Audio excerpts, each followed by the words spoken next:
Okay, thank you. Members of the committee, thank you for the opportunity to testify. My name is John Hirschauer, and I am a journalist with National Review Magazine in Manhattan. My words today are my own. I have covered state facilities for individuals with intellectual and developmental disabilities on a national level, and have worked on behalf of one in the Connecticut State Legislature. I still spend much of my weekends volunteering at that same facility in my hometown, where I have received the unparalleled gift of interacting with the most profoundly impacted segment of the disability population. I want to begin my remarks with qualifications that I think are almost too obvious to state, but will state anyway, lest I be accused in their absence. First, I, and I doubt any of my co-panelists, have any fundamental opposition to people choosing to live in a non-congregated so-called community setting.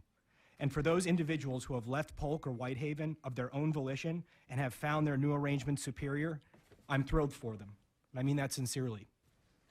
Indeed, there is one and only one side here today that seeks to impose its preferences on unwitting and unwilling parties, and it's not ours. We are here today for one reason. We are not here because the residents of Polk and Whitehaven State Centers are being mistreated. We are not here because the residents of Polk and Whitehaven State Centers are unhappy with their care. We are not here today because their families are unsatisfied with the services that their loved ones receive. We are not here today because residents have been trapped there against their will, or because they have not been given frequent, often desperate offers to leave. No, we are here today because the department, in tandem with a coterie of nonprofits and academics, want to close down Polk and Whitehaven State Centers against the stated preference of the stakeholders served there. It's worth pausing to reflect on the tremendous power these triune forces have over the narrative that indelibly shapes the way we approach these proposed closures. When state facilities close, who hosts the closure ceremonies? They do. Who warns us, microphone in hand, on the lawns of shuttered facilities, not to be nostalgic, to think of these facilities as a blight on our history, an embarrassment to the Commonwealth? They do. Who tells in sordid detail of the abuses that occurred years ago and damn every facility for shameful events that happened at Pennhurst State School in 1968? They do. When instances of abuse come up in group homes or community living arrangements, however, who tells us that we must not take that as representative or indicative of the community system at large? They do. When the history of disability policy is written, who tells a story devoid of nuance, a Manichaean tale where congregation is bad per se, and that which they conveniently call the community is a good unto itself? They do. And who is it who calls for these places to close in the first place? They do. But what about the clients of Polk and Whitehaven State Centers? What about the people who have said they want to stay? What about what they think?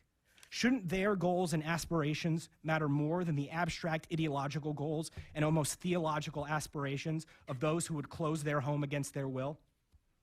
No matter how much families and individuals protest, and no matter how often the department claims this decision is about choice, because they certainly will, they know as well as everyone here today that to abide this decision is to ultimately affirm the department in its fundamental, unavoidably arrogant premise, to assume that it knows better than the individuals and families at Polk and Whitehaven State Centers what is best for them. This is an ideological decision.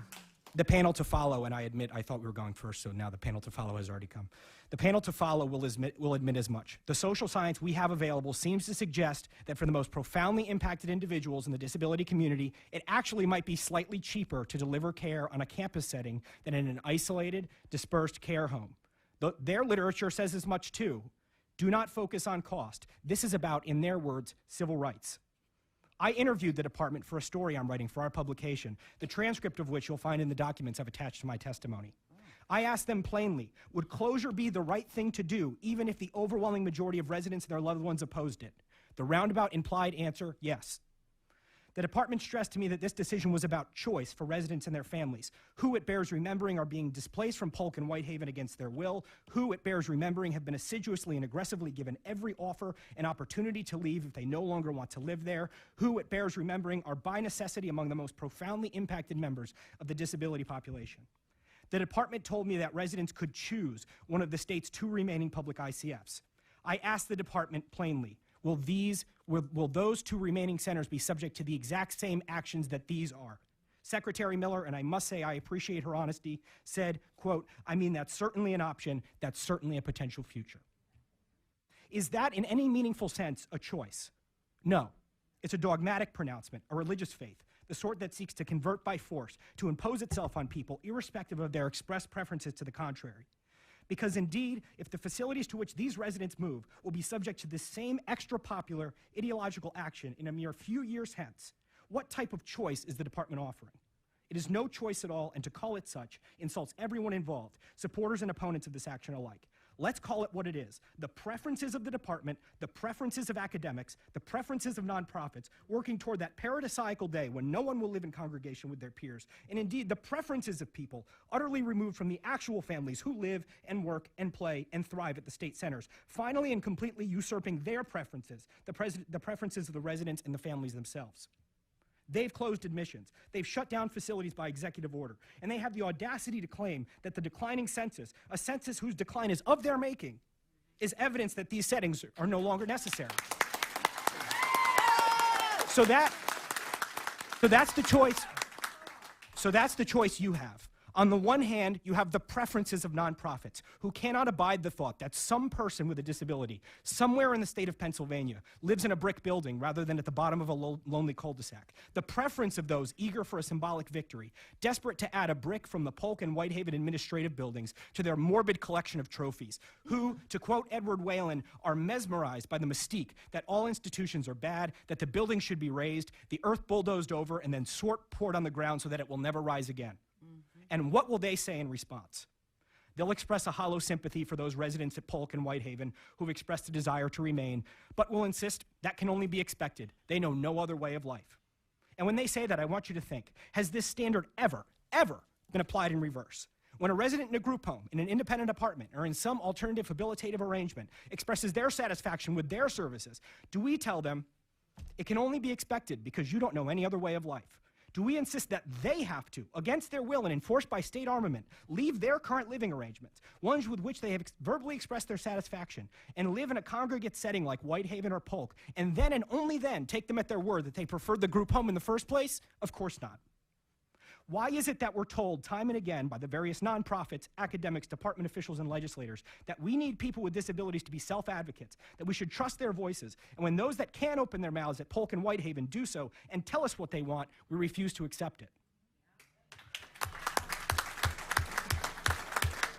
The panel, and I said the panel that followed, but the panel that preceded me will also tell you that while they understand that change is scary, that ultimately most parents and individuals are happy after they move. Yeah. But most of the parents and individuals are happy now. And if they're not, they are given every opportunity to leave. Indeed, this canard comes up time and again. When families and individuals express their overwhelming preference for a state center, it's demeaned as an illogical risk aversion, a pathological fear of change. But when a majority of families and individuals subsequently express their satisfaction with private, dispersed care homes in the community, this is treated as prima facie sanction to close the state center in the first place. But when a majority of families, I already said that, when they tell you that many families are satisfied with services in the community, and indeed I applaud those that are, remember that in 2011, a survey sanctioned by the Protection and Advocacy Organization, no friend to these facilities and their residents, as you know, taken in the fall of 2011, found that 97.2 of the 1,013 families surveyed did not want to move their loved one from the state center where they currently lived. And of the 307 residents capable of responding, 271 said they wanted to stay. You can't have it both ways. Either family preferences matter or they don't. They'll cite social science conducted by their social scientists, and will cite, no doubt, their favorite study that found to no one's surprise that the residents who left the notorious Pennhurst State School fared better in the community. That comparison is only valid if you presume that Polk and Whitehaven are like Pennhurst, which I think is a calumny. And speaking of calumny, and I'm almost done, I apologize. And speaking of calumny, the department said this decision was done to recognize the worth and inherent dignity of the residents at Polk and Whitehaven State Center. If you think about this remarkable statement for, 2 seconds, you'll realize what a backhanded indictment this is of the individuals and families who choose Polk and Whitehaven of their own volition. Do the over 300 families at the center not recognize the worth and inherent dignity of their loved ones? Or do the residents not recognize it in themselves? It's a cheap smear dressed in the language of compassion, which is indeed a fairly apt description of this whole decision in toto. What's the reality? The reality is this. Some of the most profoundly and grievously impacted members of the disability community reside in state centers. One Polk resident laments, "I'm going to kill myself."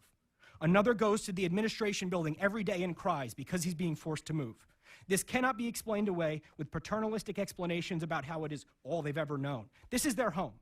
They live there with friends, and nonprofits with a vested interest in one specific residential service model, adhering to an ideological framework that trickles through academia, that somehow, because a person lives in congregation with their peers and lives in a small rural town, their home is unfit to exist and needs to be closed against the will of families and individuals served there. One size does not fit all. The most behaviorally and medically impacted individuals in the disability community rely on the safety net provided there. Do not take it away in a haste, no matter how badly the panel before me wants to host another closure ceremony. Thank you. Wow.